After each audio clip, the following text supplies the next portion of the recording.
In our next lesson, we're going to be discussing scientific notation. So in section 2.5, my objective is for you to read and write numbers in scientific notation.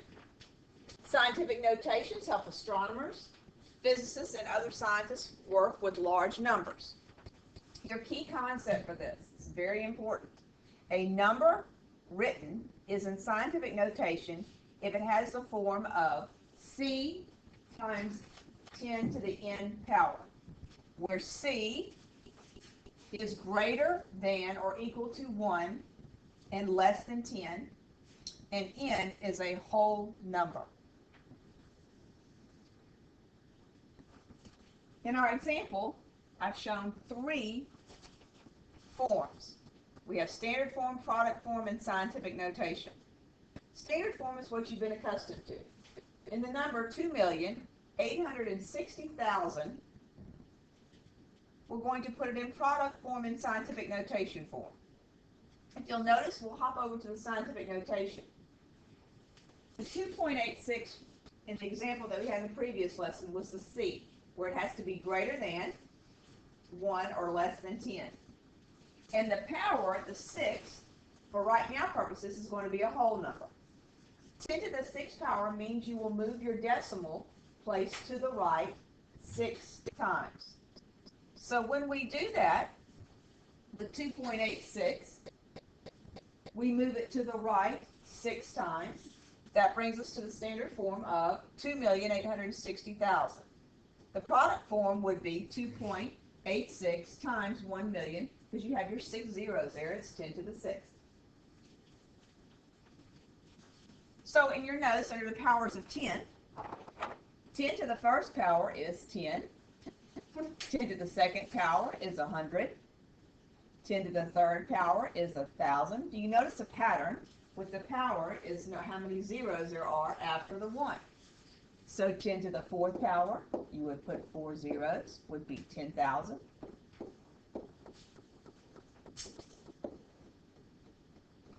10 to the fifth power is 100,000.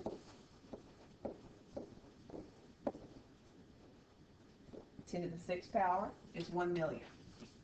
So notice when you have a positive number as a power, you're going to move the decimal to the right, which will be a power of 10, and your number gets larger. In our example, the Eiffel Tower is about 6,300 metric tons of iron. We've been asked to write that number in scientific notation. So the first number has got to be greater than what number, class? 1 and less than 10. So the decimal is going to need to go between what and what? What two numbers, Jake? 6 and 3. 6 and 3. So in scientific notation, it would be 6 3/10 times 10 to the what power would go in order for 6 3/10 to equal 6,300. Yes, Elliot? 10 to the third power. Which means when you multiply 6 3/10 times 1,000, you're going to be moving the decimal place 3 places to make 6,300.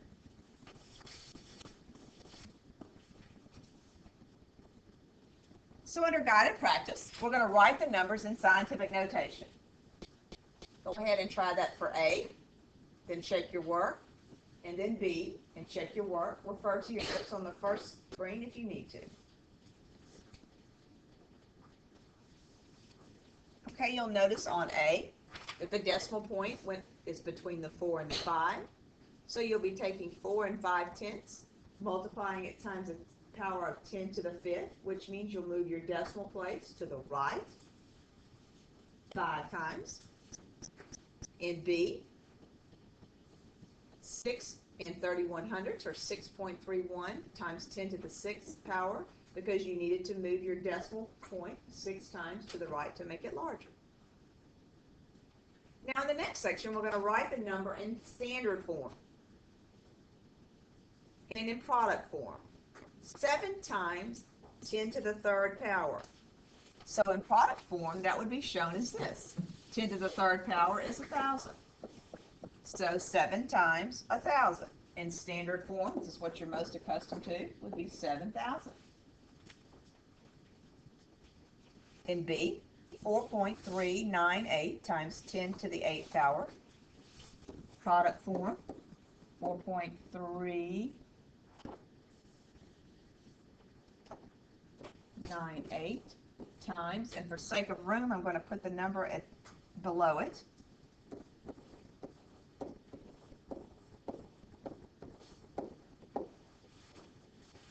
That is in product form, and in standard form, we will be moving our decimal place to the right. 4.398, we'll be moving it 8 places, which means we're going to be adding 5 zeros at the end.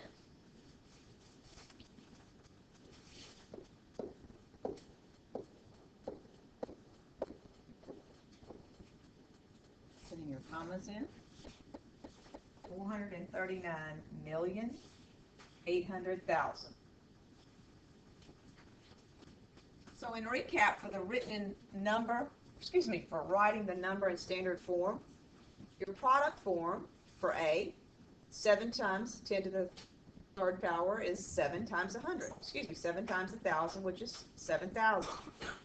In B, the product form is 4.398 times 100 million. That is 10 to the 8th power.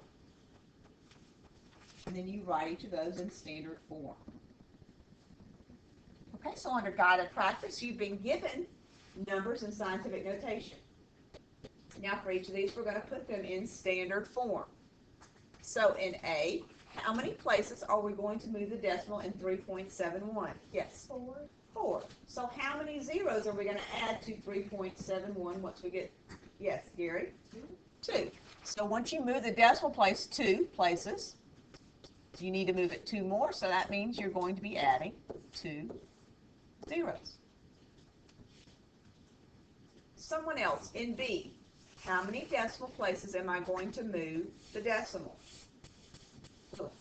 10. So if I move the decimal place a total of 10, how many zeros am I going to add? Jeff? 7. Good. So you'll have 4, 6, 5, 2. And if you moved it 3 places here, then that means you need to add 7 more zeros. 1, 2, 3, 4, 5, 6, 7. And place your commas. So as you're noticing, B, that's a very large number. And in order to put it in a simpler form or in scientific notation, that is the reason they put it very large number. Science, if you needed to say how far is it from here to the moon in miles, you would not want to put all of those zeros. So scientific notation is used for extremely large numbers as well as extremely small numbers. We're just going to learn how to use them in extremely large numbers today.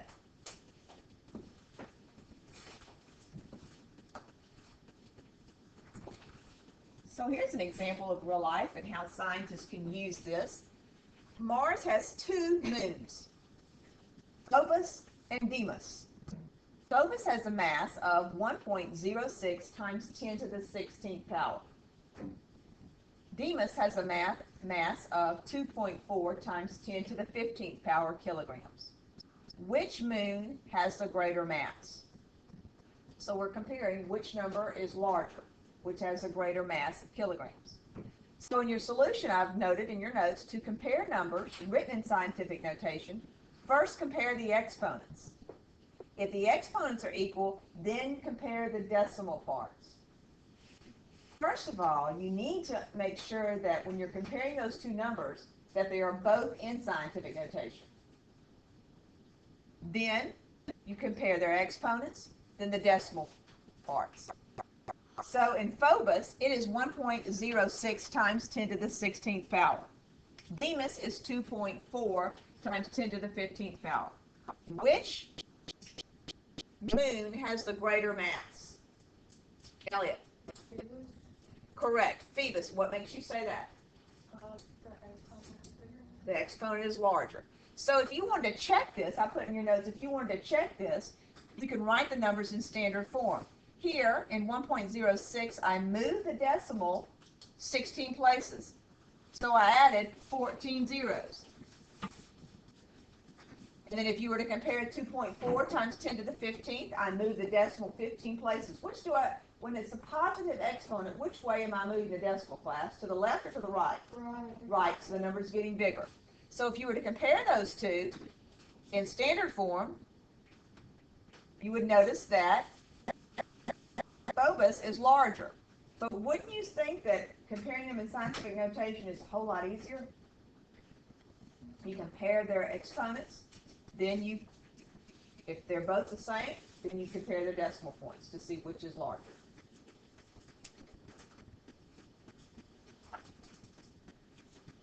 In your guided practice, A, you're going to be asked to compare which is larger, which is smaller. Go ahead and do this in guided practice A.